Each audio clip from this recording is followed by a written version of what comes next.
caso de mujeres pastoras en la iglesia evangélica, predicadoras, etcétera. O sea, la iglesia evangélica es donde hay una amalgama más, se mezcla más el rol de las mujeres. Hay algunas iglesias evangélicas que no permiten. Entonces, ¿qué nosotros pensamos? Así que prepárese, apriétese el cinturón para que usted conozca lo que nosotros como iglesia enseñamos, lo que nosotros entendemos. Repitiendo que este no es un tema fácil, que no es un tema fácil. Vamos a comenzar entonces con la ayuda del Señor y vamos a quitar del camino inmediatamente, vamos a quitarle el camino, no, vamos a agarrar el toro por los cuernos inmediatamente. Dos citas bíblicas están en el centro de este debate. Primera de Timoteo capítulo 2 y Primera de Corintios capítulo 14. Si usted tiene Biblia, por favor búsquelo, porque estos son dos versículos que están en el centro del debate, en el centro de la discusión. Primera de Timoteo capítulo 2, versículo 11 al 15. Si usted tiene por ahí forma de leerlo, forma de buscarlo, anotarlo, hágalo. Primera de Timoteo capítulo 2, versículo 11 al 15. Mujeres, aguanten, respiren profundo. Respiraron profundo. Ahora le vamos a poner, ¿verdad? El shot, la vacuna. Primera de Timoteo capítulo 2, versículo 11 al 15. La mujer aprenda en silencio, con toda sujeción, porque no permito a la mujer enseñar ni ejercer dominio sobre el hombre, sino estar en silencio. Porque Adán fue formado primero, después Eva, y Adán no fue engañado, sino que la mujer, siendo engañada, incurrió en transgresión, pero se salvará engendrando hijos si permaneciera en fe, amor y santificación con modestia. Posiblemente la mitad de las mujeres que están conectadas en esta transmisión tienen que tener los ojos bien abiertos en este momento. Si usted no había leído esta cita bíblica o hace mucho que usted no la leía, seguro que esto como que a cualquier mujer de nuestro tiempo le para la respiración y dice, qué fuerte, ¿verdad? Primera de Timoteo capítulo 2 versículos 11 y 15. Nosotros no negamos que esta cita bíblica está ahí en la Biblia, está ahí, usted lo puede mirar. Léalo en cualquier versión que usted quiera, búscalo. Está ahí. Hay un sello distintivo en este escrito. El otro, que también es versículo clave en toda esta discusión, se encuentra en Primera de Corintios capítulo 14, versículo 34 y el 35. Versículo 34 al 35 dice, vuestras mujeres callen en las congregaciones, porque no les es permitido hablar, sino que estén sujetas, como también la ley lo dice. Y si quieren aprender algo, pregunten en casa a sus maridos, porque es indecoroso que una mujer hable en la congregación. Es decir, aquí hay un componente interesante. Es el mismo apóstol Pablo que está escribiendo esto en la carta a Timoteo y en la carta a los Corintios, pero son dos lugares diferentes. Timoteo predica en Éfeso, pastor en Éfeso. Aquí está hablando de la iglesia de Corintio. Y Pablo está prácticamente transmitiendo las mismas informaciones. Vuestras mujeres callen en la congregación. Yo sé ahora mismo, la mujer, cualquier mujer que lea esto en nuestros días, sin duda le choca, sin duda le choca mucho.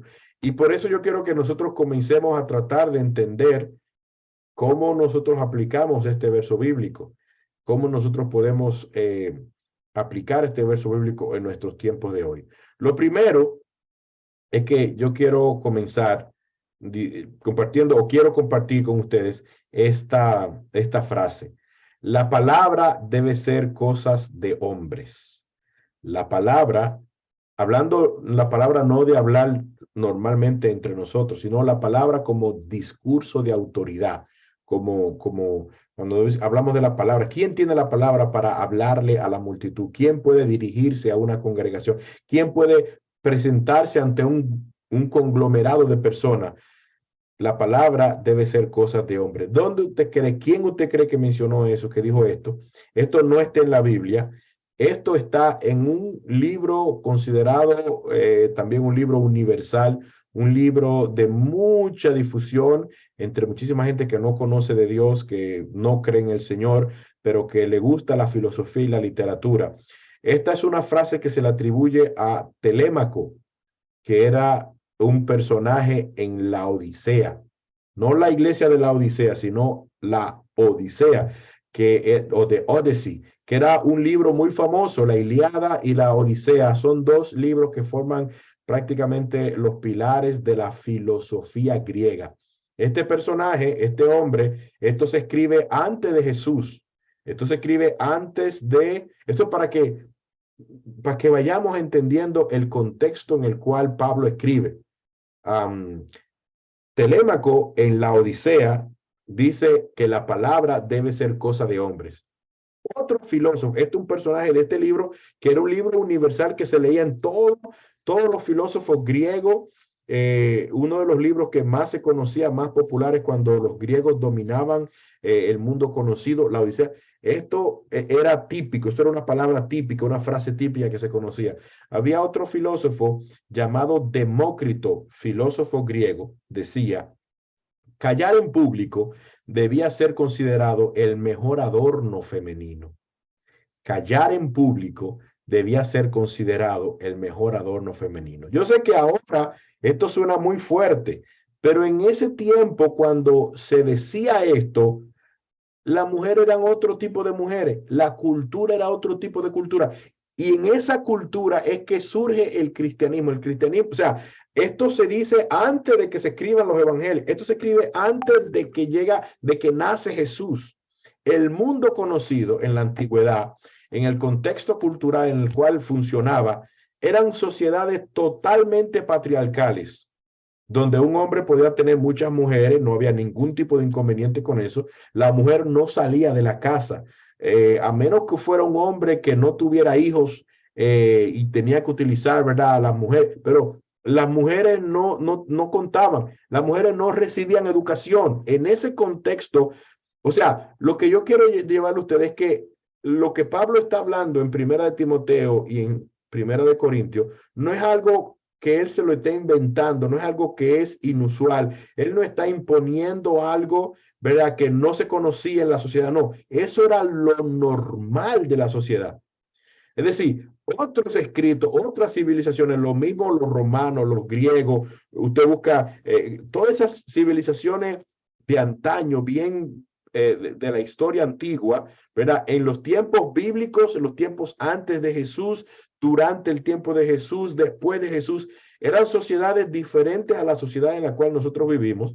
Las mujeres no iban a la escuela, no recibían, no tenían derecho a la educación, solamente iban a la escuela, a los liceos. Los que se podían educar eran solamente los varones. Las mujeres no votaban, no podían ocupar cargos públicos.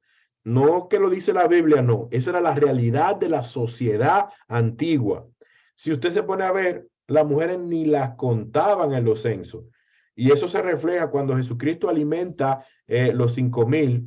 Dice que le dieron comida a muchísima gente. Sabemos que no solamente habían hombres, a eso tenía que estar lleno de niños, lleno de mujeres. El que da los panes y los peces es un niño que estaba ahí. O sea, sin duda alguna había una multitud grande, pero cuando se hace el conteo, se contaron los hombres solamente, 5,000 hombres. Entonces, eso no fue un machismo de la gente del que escribieron los evangelios, no.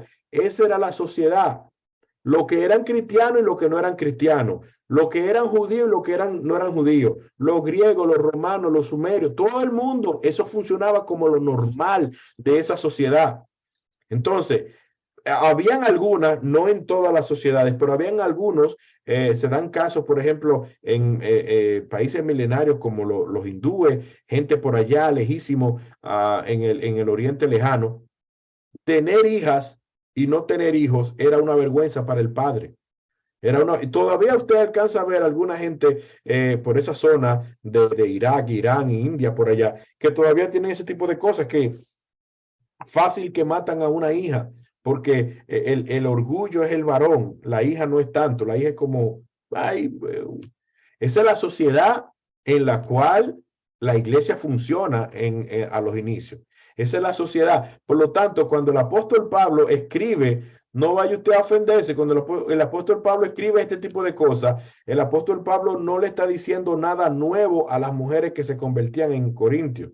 Esas mujeres que recibieron esta carta no se sienten ni difamadas, ni se sienten de que, oye, pero qué fuerte es el apóstol Pablo que nos está disminuyendo. No, estas mujeres estaban acostumbradas a eso.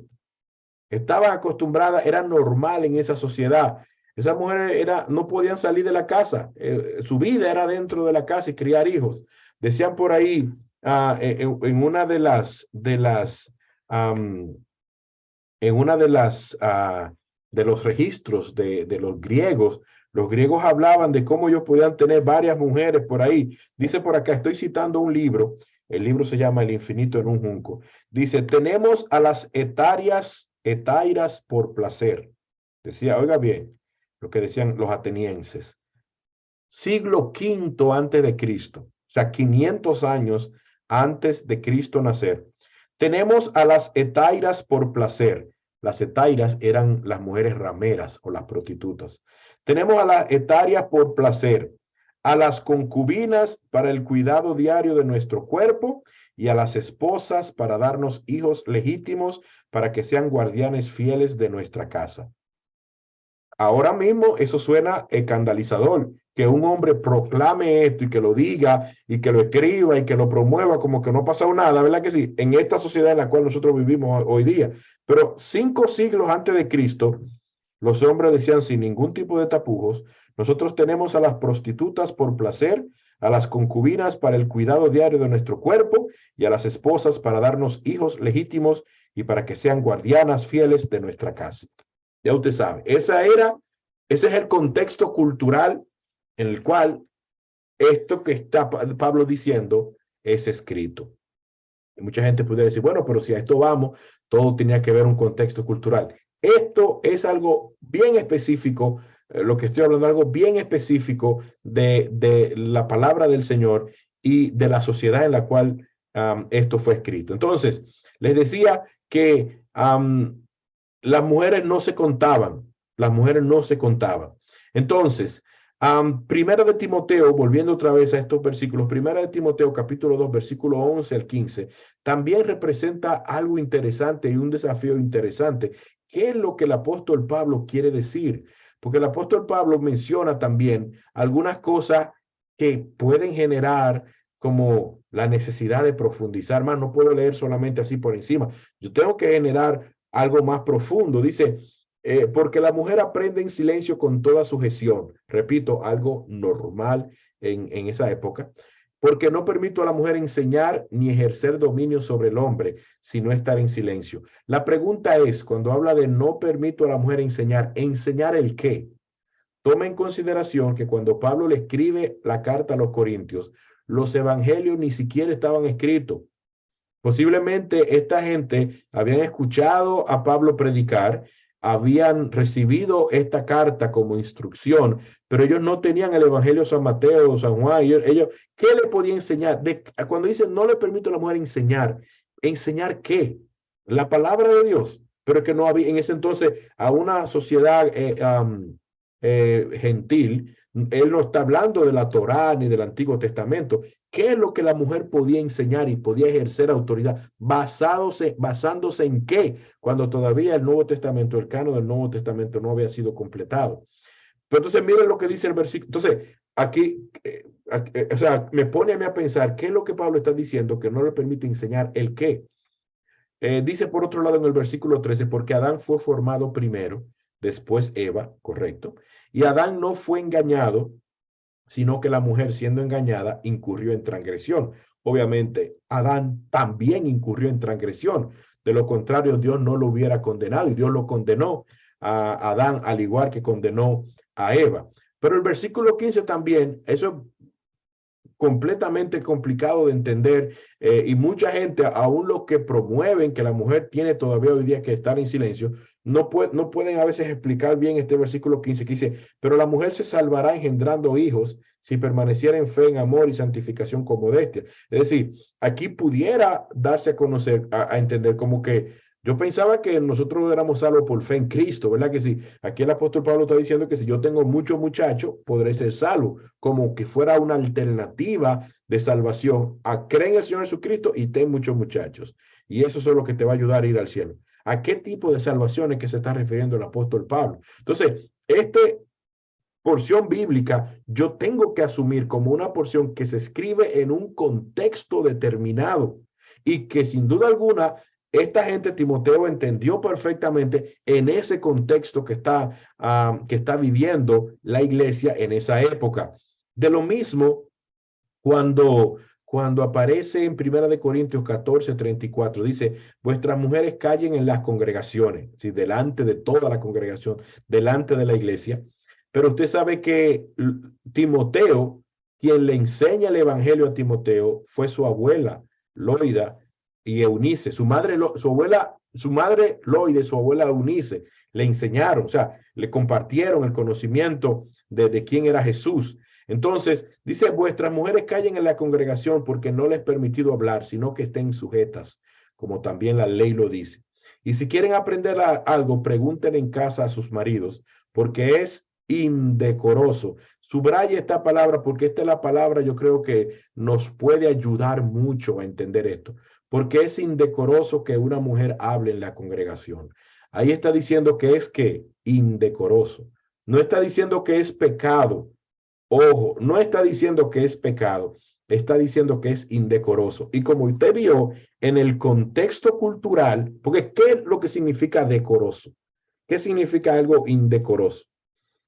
Que algo sea indecoroso o decoroso, ¿verdad? Es un asunto de cómo se ve, cómo es socialmente aceptado, qué opina la gente al respecto. Pablo no está diciendo porque es pecado que la mujer hable en la congregación, está diciendo que es indecoroso. Y usted y yo podemos estar de acuerdo en que lo que es decoroso hoy no necesariamente fue decoroso hace 100 años o hace 200 años. ¿Cuál era el decoro de las mujeres hace 100 años? ¿Y a qué se le llama decoro a las mujeres hoy? No creo que sea lo mismo, ¿verdad? Porque que algo sea decoroso o indecoroso cambia con el tiempo, pero que algo sea pecado o no pecado, eso sí no cambia con el tiempo. El apóstol Pablo está diciendo porque es indecoroso. Obviamente, las mujeres no estudiaban, las mujeres en ningún sitio. Entonces, ni en el mercado, ni en el ágora, ni en el Acrópolis, en ningún sitio la mujer podía hablar. Y entonces la iglesia, aquí sí van a estar hablando y mandando. No, aquí no se puede tampoco. De la misma manera que allá afuera no se puede, aquí adentro de la congregación tampoco se puede, porque es indecoroso. Si los de afuera ven a una mujer tomando el podium y hablándole a la gente aquí en la iglesia, ¿qué van a decir? Van a decir que esta iglesia no sirve. Entonces, el apóstol Pablo está diciendo, es indecoroso para las mujeres porque era indecoroso para la sociedad en su conjunto. Entonces, y yo entiendo algo, yo parto de realidades. Yo sé que el hombre y la mujer tienen debilidades que son comunes a ambos, pero también hay algunas debilidades que son diferentes. Es decir, que hay cosas que se marcan más en un hombre que en una mujer.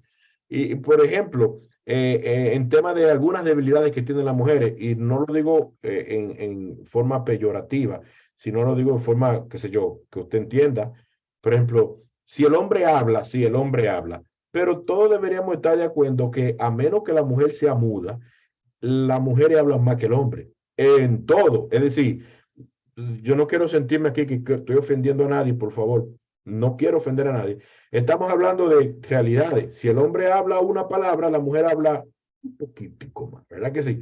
En tema, por ejemplo, del orgullo, yo usualmente sé que el hombre a veces da su brazo a torcer más difícil, que el hombre se convierta, que el hombre admita que esté equivocado, es muchísimo más difícil que la mujer. La mujer son más sensibles, por eso se convierte más fácil, por eso hay la mayoría de las iglesias, usted ve más mujeres activas que hombres, porque las mujeres son más sensibles en cuanto a eso, en cuanto a su yo y pedir perdón. El hombre no, el hombre pedir perdón es un problema grandísimo, hay que darle palo en la cabeza. Son diferencias en términos de la vanidad, en términos de la falta de control sexual. Le digo, puede que se den, que se den en las mujeres también, pero lo normal, lo que abunda más es que el hombre tenga serias dificultades con el tema de los ojos y de lo que ve, con el tema de estar pendiente. Las mujeres nacen con un chip especial para estar pendiente y monitorear y rastrear y tener un radar. Y el hombre está en Belén con los pastores y la mujer sabe todo lo que está alrededor del hombre. Son realidades. ¿Y por qué yo estoy diciendo esto en este contexto? Porque hay que reconocer, ¿verdad?, que Dios establece un orden. Yo no estoy diciendo que nosotros no reconozcamos lo que la Biblia establece en cuanto al orden, a la jerarquía, a lo que debe funcionar, a cómo debe la estructura que Dios quiere para la iglesia de Cristo. Pero, pero yo parto de estas realidades que pueden ser consideradas al momento que hablamos de liderazgo, de pastorado, etcétera, etcétera. Con respecto al tema de falta de control sexual, nosotros los hombres tenemos que estar orando porque tenemos esa debilidad a flor de piel. Y mientras yo escribía esto, pensaba, ¿cuántos viudos usted conoce? ¿Cuántos hombres viudos usted conoce? ¿Y cuántas mujeres viudas usted conoce? Ahora mismo, al día de hoy, mañana puede cambiar, pero al día de hoy yo no conozco, hoy mismo, ahora mismo yo no conozco a ningún viudo, porque el viudo, eso es un asunto que tiene una fecha de expiración cortísima. Hombre viudo, eso dura muy poco. Él es viudo hoy, dale un chancecito. O sea, el hombre mantenerse por el tema sexual, ¿verdad? Es más difícil usted encontrar un hombre viudo que se mantuvo viudo por el resto de su vida que una mujer viuda. Son realidades que me hacen a mí entender que el hombre y la mujer tienen muchas cosas en común, pero también tienen algunas diferencias que determinan, ¿verdad?, cuál es su rol en una estructura, en una iglesia. Partiendo de ahí y conociendo esto, vamos también a revisar la participación de la mujer en el evangelio. Es decir, vimos lo que dice el apóstol Pablo, pero la mujer nunca hizo nada en el evangelio. La mujer no, ¿qué dice la Biblia al respecto? ¿Qué característica ha tenido o qué papel ha jugado la mujer en el evangelio? Algunas cosas son sutiles, repito, en esta cultura, en estos tiempos en los cuales se desarrolla los episodios bíblicos y que se escribe los libros bíblicos, había una realidad cultural y muchas de las cosas se parece que pasan desapercibidas, pero la Biblia capta algunos papeles, algunos roles que jugaron mujeres en el evangelio. Usted lo va a ver a continuación. Por ejemplo, dice la palabra del Señor, denme un segundito porque esta debió haber sido la última de esta sección, presentación. Denme un segundito, por favor. En el caso de la presentación de las mujeres, déjeme buscarlo mejor acá. Por aquí yo lo tenía. ¿Dónde era que estaba? En el tema del evangelio. Deme un segundito y yo con mucho gusto le comparto esto que está acá. El rol de las mujeres. Bueno, parece ser que cuando lo estaba escribiendo, lo escribí arriba de esto, pero lo voy a buscar ahora mismo. Yo me refiero al rol de las mujeres, al rol que jugaron las mujeres en la resurrección. En el libro de Mateo, capítulo 28, esa era la cita que tenía, pero parece que le escribí una cita arriba. En el libro de Mateo, capítulo 28, usted, aquí voy a estar compartiendo la pantalla ahora mismo. Aquí le tengo, déjeme un segundito, voy a compartir la pantalla para que usted vea esta cita bíblica en Mateo capítulo 28. Mateo capítulo 28, usted se va a dar cuenta de que el Señor parece que tenía planes especiales con el tema de las mujeres, porque fíjese, dice la palabra del Señor, Mateo 28, 28 a partir del versículo 5 en adelante, que las mujeres fueron las primeras que supieron de la resurrección de Jesucristo, porque el primer día de la semana fueron un grupo de mujeres en la cuales está un par de mujeres en las cuales se conoce a María Magdalena como una de ellas. Dice que ellas fueron a ungir el cuerpo de Jesús, mujeres valientes que a pesar de lo que significaba asociarse con un persona que había sido condenado por sedición, condenado, ¿verdad?, por las autoridades. No era cualquiera que quería ir a acercarse a un cuerpo de alguien que era tratado peor que un malhechor. Estas mujeres fueron y dice que recibieron esta visión vieron a un ángel, recibieron, ¿verdad? Esta información. No está aquí, pues ha resucitado, versículo 6. Venid, ver el lugar donde fue puesto el Señor. Dice, e id pronto y decir a sus discípulos que ha resucitado de los muertos. Y he aquí va delante de vosotros a Galilea. Allí le veréis. He aquí os lo he dicho. Y versículo 8 dice, entonces ellas saliendo, mujeres, saliendo del sepulcro con temor y gran gozo, fueron corriendo a dar las nuevas a los discípulos. Y mientras iban a dar las nuevas a los discípulos, he aquí que Jesús les salió al encuentro. A quien primero ve a Jesús resucitado son las mujeres.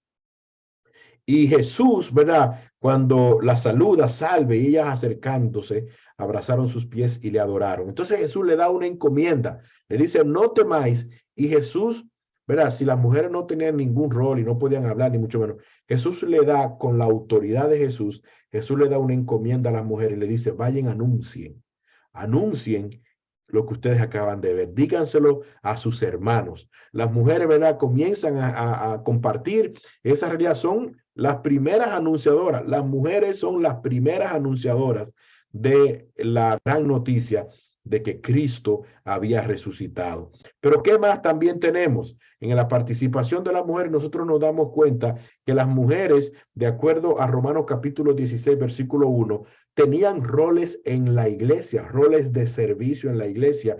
Dice Romanos 16:1, os recomiendo además nuestra hermana Febe, ese era su nombre, la cual es diaconisa de la iglesia en Cencrea.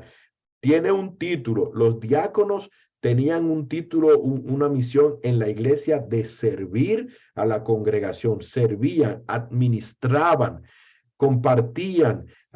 Si había alguna necesidad, ellos eran responsables de poder, ¿verdad? Velar, cumplir. O sea, tienen un rol. Y el mismo apóstol Pablo está reconociendo y está hasta recomendando a esta sierva del Señor. Dice que la recibáis en el Señor como es digno de los santos y que la ayudéis en cualquier cosa en que necesite de vosotros, porque ella ha ayudado a muchos y a mí mismo. Es decir, aquí nosotros vemos un cambio. Mientras los griegos, las mujeres son un cero a la izquierda bien grande y no tienen mucho margen, ni mucho menos los romanos por igual. Ya aquí nosotros vemos a una comunidad cristiana donde la mujer tiene una valoración que se le permite servir a la congregación, servir a la congregación. Todavía no estamos hablando de hablar, de dirigirse, pero estamos ya comenzando a ver un cambio, estamos comenzando a ver ya evidencia bíblica de que mujeres tenían participación activa en la iglesia. Febe es un ejemplo de esto. Pero también yo quiero llamar la atención a este caso que, como les dije, en el contexto bíblico hay cosas que no se dicen, pero que usted puede, perdón, en el texto bíblico hay cosas que no se dicen, pero usted analizando el contexto, usted puede llegar como a ciertas conclusiones. Mire Hechos capítulo 16, versículo 14 al 15, y luego lo que dice el final de ese capítulo en el versículo 40. Hechos 16 dice, entonces una mujer llamada Lidia, vendedora de púrpura de la ciudad de Tiatira, que adoraba a Dios, estaba oyendo. Y el Señor abrió el corazón de ella para que estuviese atenta a lo que Pablo decía. Y cuando fue bautizada, ella no era creyente, o sea, no era cristiana, pero escuchando a Pablo se convierte. Y cuando fue bautizada y su familia nos rogó diciendo, si habéis juzgado que yo sea fiel al Señor, entrad en mi casa y posad. Y nos obligó a quedarnos. Esta mujer aparentemente era una mujer popular, una mujer conocida en esta ciudad de Tiatira, era vendedora de púrpura, era una mujer que tenía, la púrpura era una tela muy codiciable, o sea, esta mujer parece que era una mujer rica, era una mujer que tenía posesiones, que era negociante, tenía mucho reconocimiento, se convierte y se convierte no solamente dando su corazón a Cristo, sino que también se convierte en una hospedadora, una apoyadora del ministerio de Pablo, o sea, sustentadora del ministerio de Pablo. Y Pablo posa en su casa.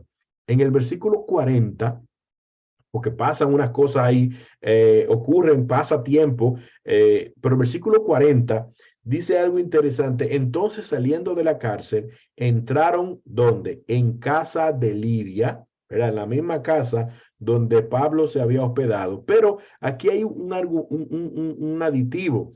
Y habiendo visto a los hermanos, ¿quiénes son los hermanos? Aquí nosotros vemos un cambio rápido de casa de Lidia como un lugar para hospedaje a casa de Lidia como un lugar donde se reúnen los hermanos. ¿Y dónde usualmente se reúnen los hermanos? Usted acaba de imaginarse correctamente.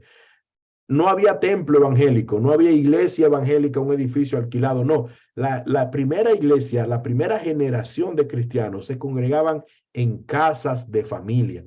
Por lo tanto, usted viendo este texto y analizando este contexto, usted puede llegar a la conclusión que esa casa de Lidia se convirtió en una iglesia. ¿Y quién era el pastor o pastora de esa iglesia?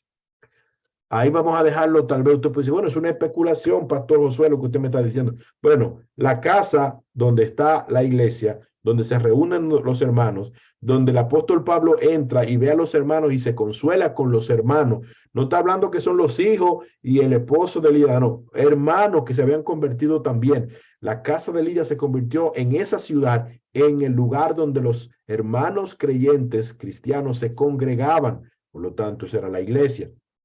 Entonces, esa era la casa de Lidia. Muchos piensan, con razón, de que Lidia era la líder de esa comunidad. Aunque no lo diga directamente, pero usted pudiera llegar a esa conclusión. ¿Qué más? También hay otro caso en la Biblia sobre roles activos y directos de la mujer en la iglesia. Hechos capítulo 18, versículo 25 dice, este había sido instruido en el camino del Señor, refiriéndose a un creyente predicador llamado Apolos, y siendo de espíritu fervoroso, hablaba y enseñaba diligentemente lo concerniente al Señor, aunque solamente conocía el bautismo de Juan. Y comenzó a hablar con denuedo en la sinagoga. Este judío llamado Apolo comienza a hablar con denuedo en la sinagoga. Pero cuando le oyeron Priscila y Aquila, le tomaron aparte y le expusieron más exactamente el camino de Dios. Esto te lo lees rápido de nuevo. Leemos un texto y nosotros tenemos que como profundizar un poco el contexto.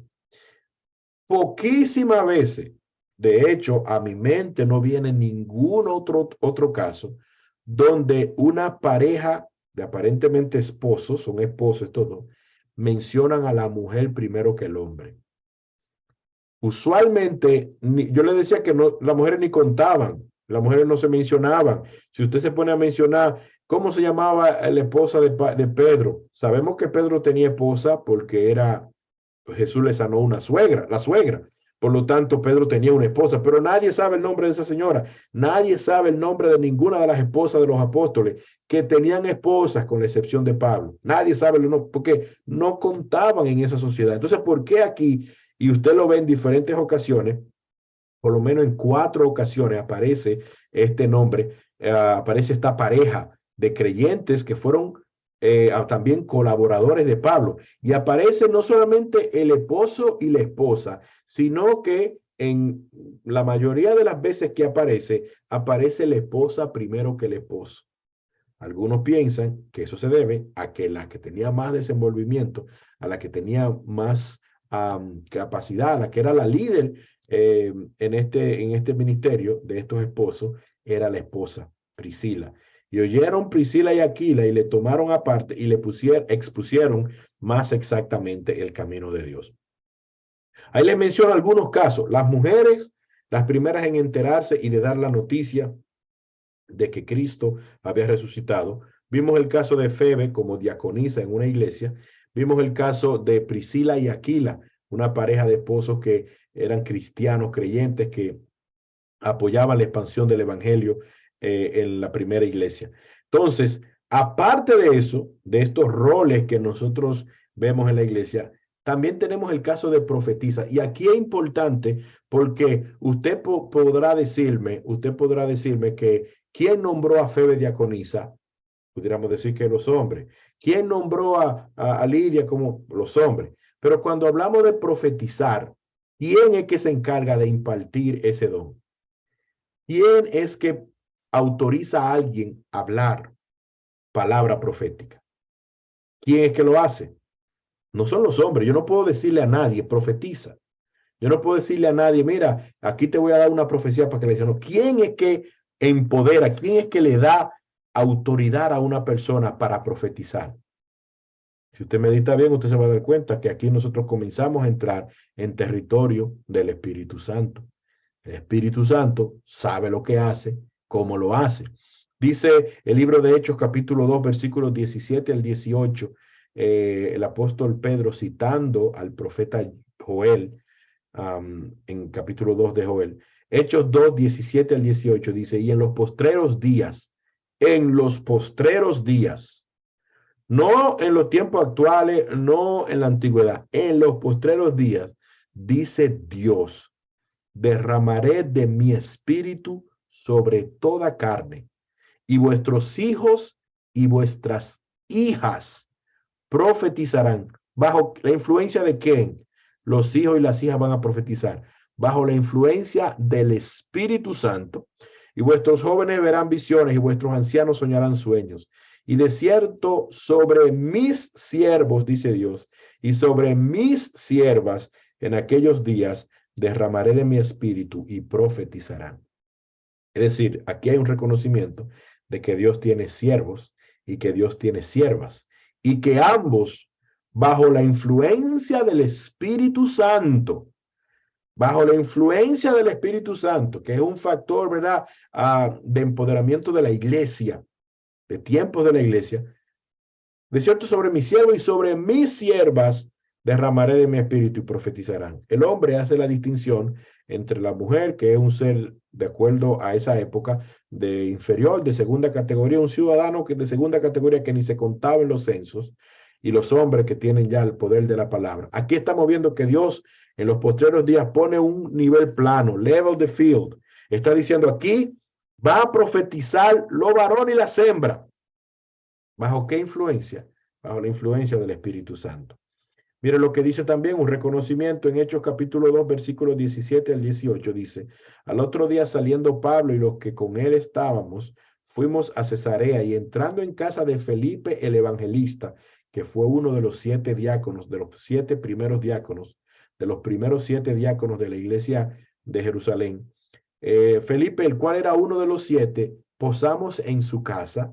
Este tenía 4 hijas doncellas que profetizaban. ¿Y qué significa profetizar? Presta atención a esto porque cuando una persona está profetizando, una persona está declarando una palabra en el nombre de Dios, inspirado por el Espíritu Santo. Es decir, profetizar es algo que se hace, no se hace en privado, es algo que se hace en público. Es decir, aquí nosotros estamos viendo el tema de unas mujeres que bajo la inspiración del Espíritu Santo ministraban a la congregación.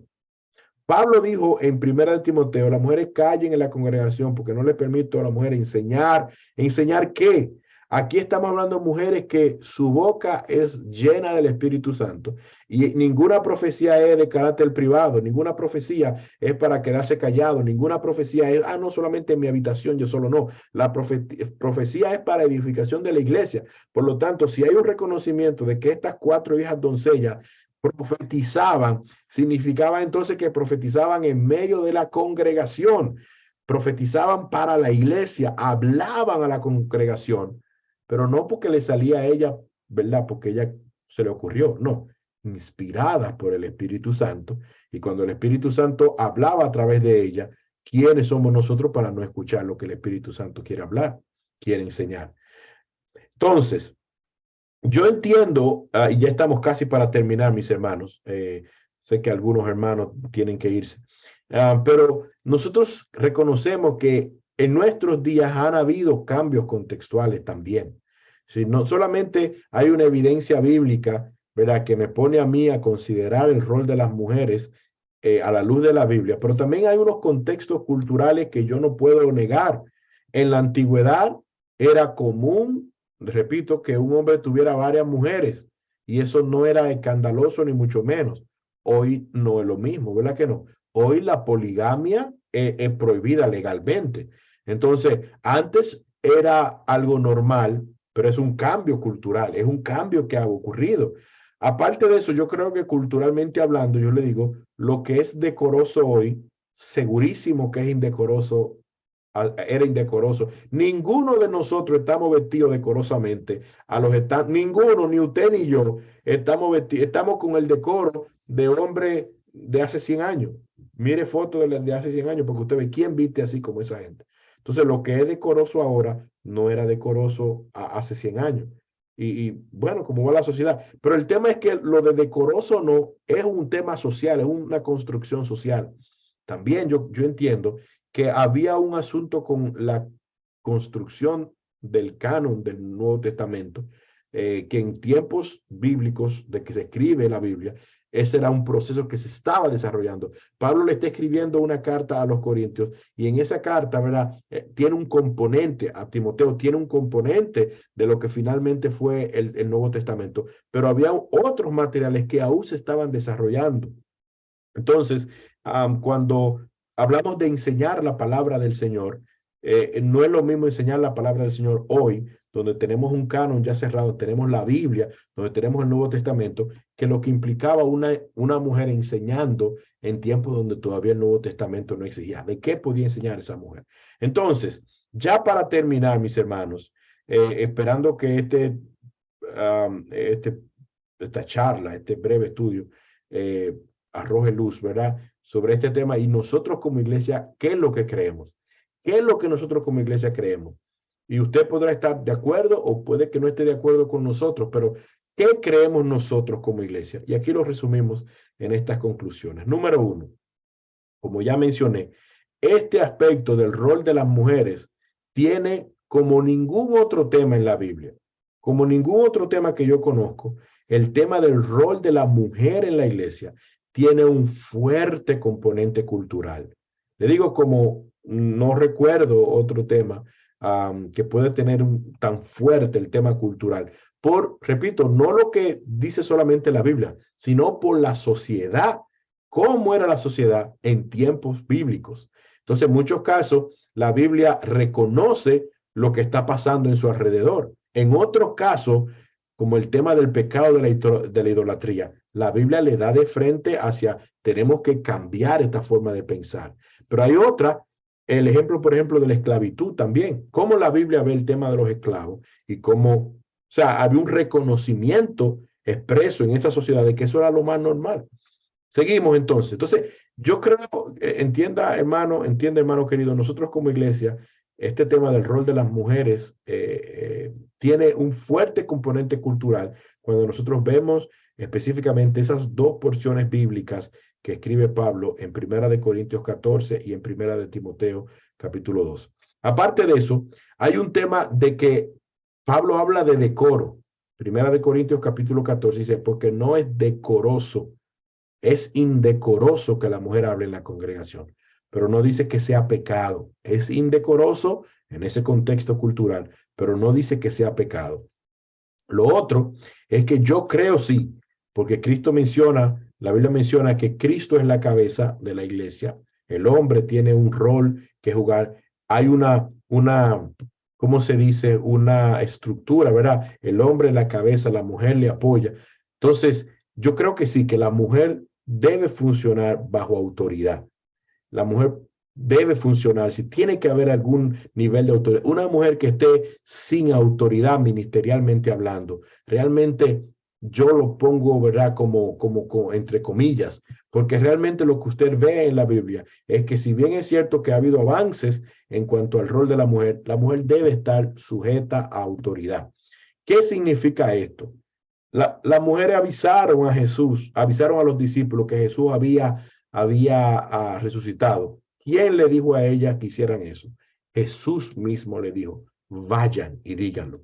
Por lo tanto, yo creo que cuando una mujer está en autoridad, bajo autoridad, de una autoridad eclesiástica, de un pastor o de un concilio, lo que sea, y ella recibe la autoridad de parte de un pastor de predicar, un pastor le dice, mire, yo quiero que usted predique a la congregación. Esta mujer está predicando porque ha sido delegada esa responsabilidad. Y yo, como pastor, no tengo ningún inconveniente con esto, porque entiendo que la mujer, cuando yo le digo, como pastor, les digo a una mujer, predica, comparte la palabra del Señor, yo le estoy delegando autoridad, ella está bajo mi autoridad, va a hacer lo que le estoy diciendo. Pero aparte de eso, ¿qué es lo que ella va a enseñar? Ella va a hablar de lo que dice la Biblia. Ella va a hablar bajo la inspiración del Espíritu Santo. No es que ella se va a inventar lo que ella va a decir, no. Ella va a dar una enseñanza amparado en la autoridad que da la Biblia y en la autoridad que ha sido delegada a ella a través de esa figura, cabeza de la congregación o líder de la congregación. Entonces, nosotros creemos que una mujer, por supuesto, que puede predicar a la iglesia cuando se le delega ese rol para que lo haga, ¿verdad? Guiada por el Espíritu Santo y basándose en lo que está diciendo la palabra del Señor. Por supuesto, no entramos en discusión en cuanto a lo que respecta a enseñanza a los niños, enseñanza a otras mujeres. Ahí no hay ninguna, yo creo que ahí casi la mayoría de las iglesias están de acuerdo con que las mujeres pueden enseñar a mujeres, pueden ministrarle a mujeres. Nosotros nos vamos un poco más allá y le decimos que la mujer, cuando se le delega, se le permite, se le da la autoridad para que hable a la congregación, puede hablarle a una congregación mixta. Repito, porque ha sido delegada, se le dio esa responsabilidad, ¿verdad? A través de una autoridad mayor, y también porque ella va a hablar basado en la palabra de Dios, amparado en lo que dice la Biblia y guiada por el Espíritu Santo. Que este es el último de las conclusiones que nosotros tenemos. Es decir, entendemos también que el rol de la mujer en nuestros días, en estos postreros días, también está muy definida por la decisión soberana del Espíritu Santo. Porque si el Espíritu Santo, como leímos en Hechos, dice, derramaré sobre mi espíritu, sobre toda carne, y mis siervas van a hablar. Si el Espíritu Santo quiere, dígame. Y usted dirá, no, porque el Espíritu Santo no se contradice. Bueno, el Espíritu Santo en los postreros días, dice la Biblia, que va a derramarse sobre esa gente, sobre todos. ¿Y por qué lo va a hacer? Porque es un periodo especial, porque hay una coyuntura especial, porque hay una necesidad. Y el Espíritu Santo tiene, ¿verdad?, la libertad como director de la iglesia de empoderar, de influenciar, de llenar la boca de cualquier persona, joven, señorita, hombre o mujer, para que hable la palabra de Dios.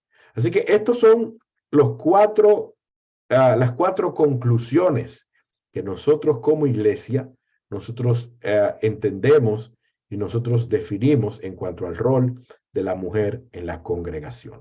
Y con esto nosotros damos por terminado esta enseñanza bíblica, esperando de corazón que haya sido de provecho. Si usted tiene alguna pregunta, si usted tiene algún tipo de inquietud, el tiempo no nos deja compartir así en un intercambio ahora. Quisiera hacerlo, me gustaría hacerlo. Pero le voy a pedir, por favor, que si usted tiene alguna pregunta, algún follow-up, por favor escríbame por WhatsApp y nosotros podemos seguir este debate. Si alguien quiere una copia de esta presentación para tenerlo, para estudiarlo con más detenimiento, para compartirlo en otro espacio, con gusto lo puedo compartir, solamente me deja saber y con mucho gusto se los envío por WhatsApp. Mis hermanos, eso es lo que creemos y yo espero que usted, ¿verdad?, haya entendido y yo espero que usted también, ¿verdad?, haya sido edificado. Quisiera aprovechar, a propósito de los hermanos que aún quedan, quisiera aprovechar para hacer la invitación. Si hay alguien aquí que todavía no ha entregado su corazón a Jesús, algún hombre